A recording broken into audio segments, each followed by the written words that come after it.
first down. The handoff to Marlon Mack. Huge hole, 50-yard line. He's at the 40, still going near sideline. He's at the 10. He's at the 5, and he will score. Touchdown, Marlon Mack. Touchdown, INDY.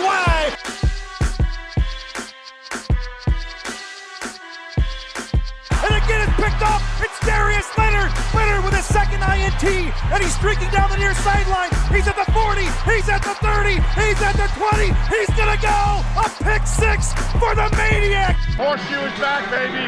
The horseshoe is back. What is going on, Colts Nation? Welcome back to the Bring the Juice podcast. Today we are continuing our look at the Colts position groups, how they stack up to the rest of the teams in the NFL. We've already looked at the entire offense. We've looked at the defensive line. Now we're moving on to the linebackers. And this linebacker group, we would argue, is probably one of the strongest positions on this team. And so we can start here with obviously the best player in this linebacking core. He's been a first team and second team All-Pro his first couple of years with the Colts, Mr. Darius Leonard. Derek, just talk to me about Darius Leonard. All the stuff. He's such a fantastic player. Just talk to me about your love for Darius Leonard and how great he is on this Colts linebacking group. It's hard to continue to keep talking about it because we talk about it all the time, right? I mean, this guy in his first two seasons is putting up numbers that even Ray Lewis and Brian Urlacher, two of some of the best linebackers to ever play the game, had trouble putting up. So this guy is on their level from the first 2 years. And, I mean, there's not much else you really need to say. I mean, he's been snubbed of everything, right? We've always said in his first year, he got snubbed from the Pro Bowl, right? He had more tackles that year than the two other linebackers that got picked before him. He had more tackles than them combined. So it's amazing that he did not get picked over them. And then this last year, he wasn't first team. Now, I think they said it was because he missed 4 games. I get it. But, like, you played 12 games. You still finished top 27 in tackles. You had 5 interceptions. You did all this. He definitely deserved to, again, be first-team All-Pro because in those 12 games, he dominated the same way he did his first year. But, again, the hate keeps going. He just doesn't get the recognition. It's whatever. But, again, what he provides for this team, it can't be understated, really. He's been pivotal to increasing the production on this defense. He's done for this defense what Quentin Nelson has done for that offensive line, just created a new environment, just a wholesale environment of just wanting to play football again and just having fun doing it.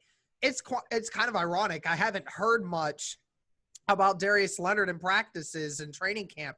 I mean, we've seen the videos of him in the one-on-one drills, and we've seen him obviously doing his stuff there, but I haven't heard much else news from him. I guess nobody really wants to say anything because it's Darius Leonard. I guess, you kind of expect some stuff, but I think people are just trying to get word out about other people. We don't need to talk about Darius Leonard, but I think the one other important guy that we need to discuss here is the guy that he gives credit for why he is able to play the way he does, and that's Anthony Walker.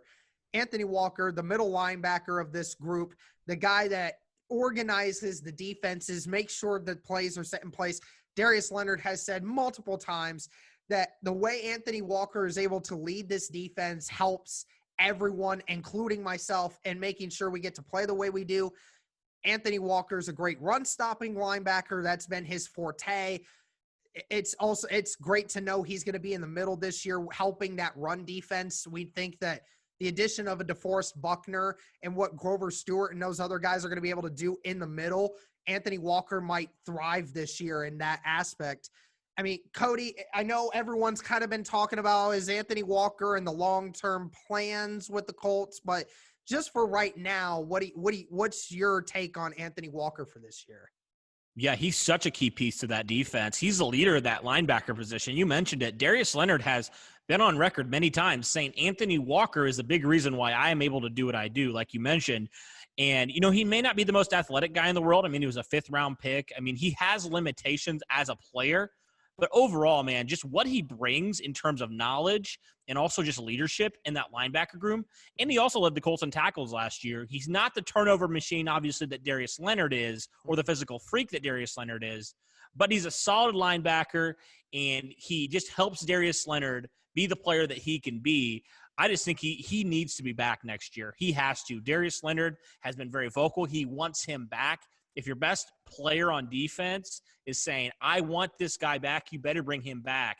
And it's not like he's a weakness on this defense either. No. Even though he has limitations, he's a pretty good underrated linebacker, in my opinion. More of a run stopper than a pass defender, but he's still really, really solid as linebacker. And he's consistently gotten, almost 100 tackles since he's had a chance. I will say that he should be in the long-term plans for this team going forward. He's young. I mean, why would you not bring him back? Right. My thoughts. Yeah. Like sort of similar to Marlon Mack, but in a different way. Obviously, the Colts obviously drafted Jonathan Taylor, but like both very young, productive guys that you hit on in the draft. Why wouldn't you bring them back? Yeah. I mean, unless they feel like they could go somewhere else, but I don't think they do. I don't think they want to. Even if you let him go and you decide you let him go, who do you replace him with? Exactly. Do you expect somebody else to come in right away and just say they're going to be as good as Anthony Walker was? I don't think so. Right. I don't even think Bobby Okereke would be as good as Anthony Walker to start out right away if you just said, we're going a 2-linebacker route. That's what people have been telling us, that nickel is what everybody wants the Colts to run, so they get rid of Anthony Walker and just put Bobby Okereke in there. Well, you have to think about, if you're losing Anthony Walker, what do you do to replace him? Who's going to be the leader out there, making sure the defense is in the right spot? Who's going to be that guy in the middle that when they're running, Anthony Walker is that guy in the middle that's securing that middle? Who's going to take over for that? We don't know yet. Bobby Okereke's still young. We still don't know if he's going to be the monster that we kind of saw at the end of the year. We don't know if he's actually going to do that. And all the linebackers we have behind him, they're unproven. They still haven't done anything yet. They're young. And unless you get a linebacker in a trade, it doesn't make much sense, right? Right. And for me, like, Walker's not going to break the bank. He's probably going to be signed for a reasonable deal if you bring him back. Why wouldn't you do that? You talking about leadership. Chris Ballard, I think he got a kick to the face last year with the lack of leadership on that defense. I mean, he understands now how important that is. That's why he brought in Tavon Wilson, for example, a veteran back there in the secondary. That's why he's wanted to bring in Xavier Rhodes and some of these other guys to get more veteran leadership in there. Now, maybe Walker's not, a 5-6 year vet yet, but he plays like it. I mean, he's a leader like that. And why would you get rid of one of your most key and pivotal leaders in one of the most important positions on your defense, the middle linebacker position? Mm-hmm. Exactly. So we can move on then to the other linebacker. You already mentioned him, Bobby Okereke. He was a pick last year, a mid-round pick last year by the Colts. He didn't start right away, but then the Colts found ways for Okereke to get on the field by making him play more of that Sam linebacker position. Now, obviously, that position what that position was kind of changed because Okereke is not just a run stopper. He's also really good against the pass. But the Colts felt like they wanted all three of these guys on the field, and I don't blame him at all. Okereke had a strong second half of the year. I mean, you would argue, Derek, you and I have debated. You think Bobby Okereke was the best rookie last year.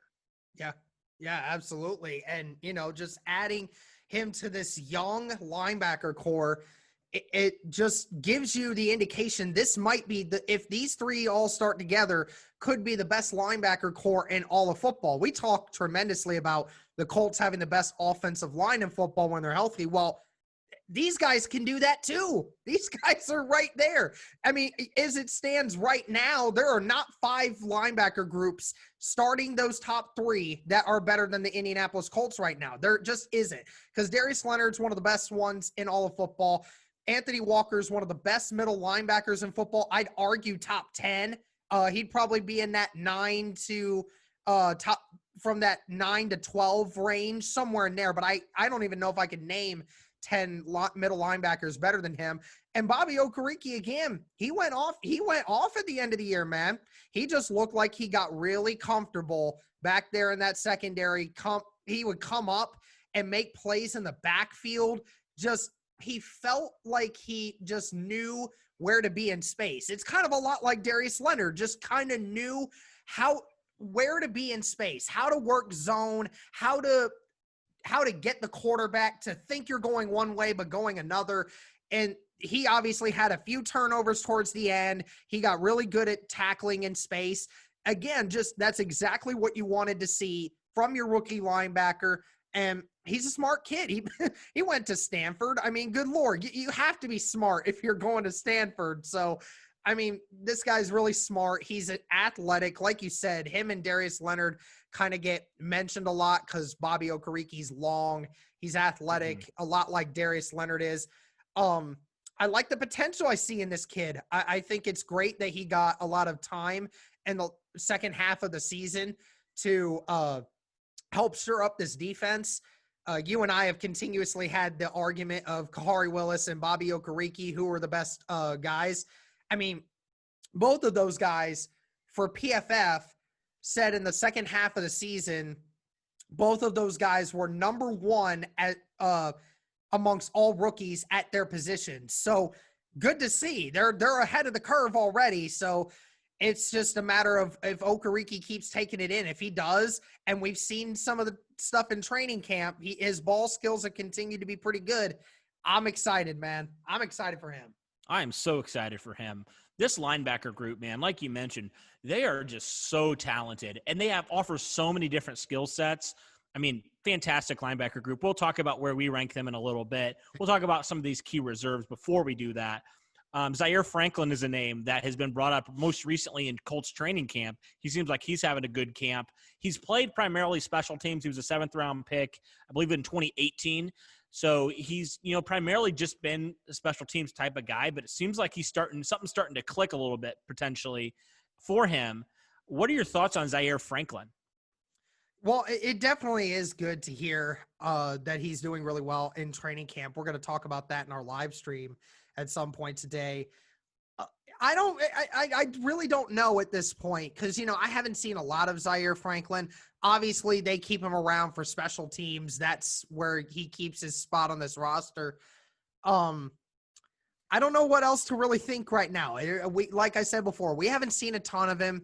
Just one of those guys that's going to have a difficult time slipping their way in to get any kind of playing time unless there's injury. I mean, because these top three are so damn good at what they do that I feel bad for Zaire Franklin, because if Zaire Franklin's actually pretty decent, we don't know because we haven't been able to see him because the other guys in front of him are so much better. I mean, it sucks for him, but I'm glad that he's having a good camp. I'll have to look it up and see what he's actually been doing. But again, like you said, has been doing well.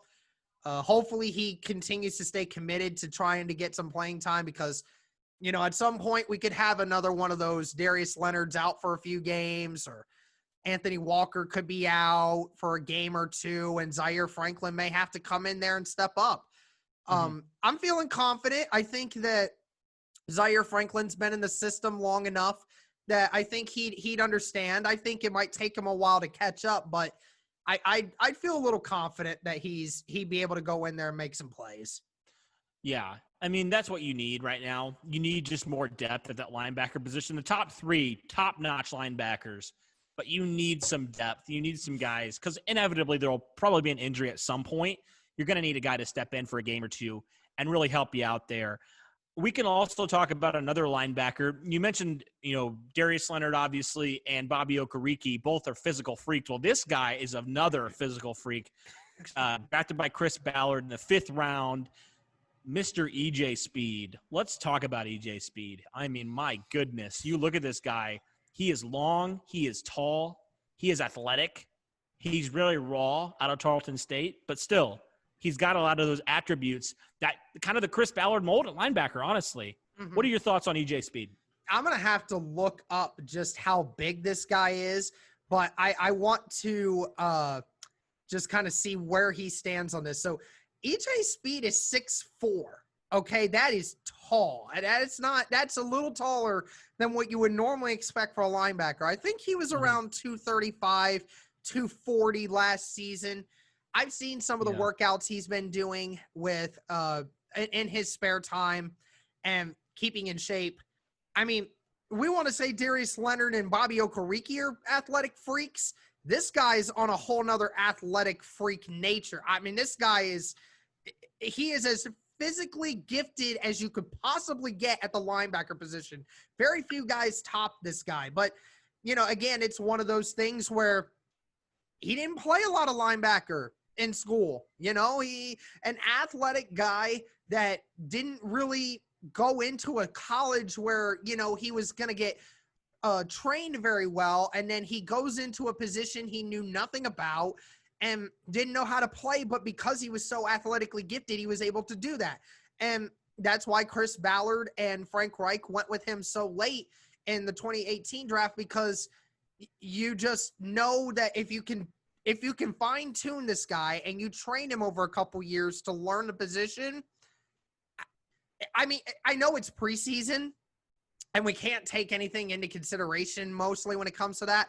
But in those games, do you remember in the Cincinnati Bengals game, one of the first games of this preseason that year, EJ Speed had 9 tackles in the first half of that game. He was out there for the majority of the snaps, had 9 tackles in the first half alone. I mean, this guy definitely has quickness to get to the ball carrier really fast. It throws linemen off. It does. It actually, like, the speed itself is so fast that it throws linemen off of their blocking angles because they're not able to get a good, accurate punch on him, and he just beats the block, and then he makes the play. It's really nice to see. That's not always something you can teach, something that athletically gifted. So again, another player that it's going to be a toss up. Does he actually get better? Cause Zaire Franklin's ahead of him because of a little bit of extra time in the system and the fact that he's a little bit more he understands the playbook a little more. But I like what I see in EJ Speed. I think he has that potential. Again, just another guy that they're going to have to just get reps. Who knows? Maybe his number gets called at some point. It might. I actually want to see it. Me too. I mean, I'm really intrigued by him. You mentioned 6'4", 225, fast as can be, athletic as can be. Man, I would love to see him in game action and see him, how he's developed from his rookie year to now. I would love to see that. I would love to see what he can provide. Another name, we don't have to talk about this guy much because he may or may not make this roster, Matthew Adams. He's played a little bit. He was also drafted in that same draft as Zaire Franklin in the 7th round. He's more of just a run thumper, stopper kind of linebacker. But maybe he'll play a little bit of special teams. Doesn't really offer a ton of upside right now. Yeah. So it'll be interesting to see. Maybe he makes this roster. Maybe he doesn't. I don't know if he's going to be out Zaire Franklin or not. But it'll be interesting to see what happens with that. So, Derek, the moment we've all been waiting for, where do you rank this linebacker group compared to the rest of the 31 NFL teams? I have to I have to put it in the top 3. Honestly, I am confident in saying that the starting group right now is full of just amazingly gifted athletes that are still so young.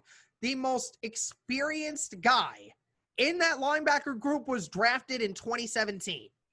That's how old they are, and yet this is how good that linebacker group has become. That's what they can do.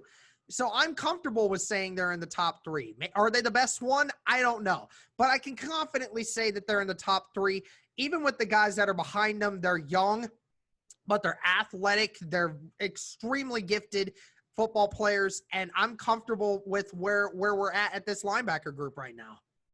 Me too. I mean, I would say top 3 for sure. I mean, you got obviously, you think like, I'm trying to think of some other teams that would be kind of in competition with the Colts.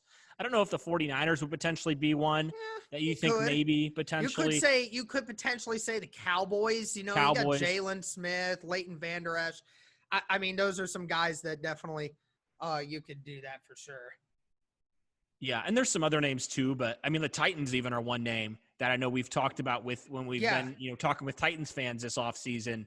The Titans have a really good linebacker group too, but I think overall the Colts probably edge them out just because how great of a player Darius Leonard is. I think that kind of gives them the slight edge there. But what do you guys think? What do our listeners think? Where would you rank the Colts linebacker group from 1 to 32? Where would you give them there? For Derek and myself, thanks so much, guys. As always, go Colts.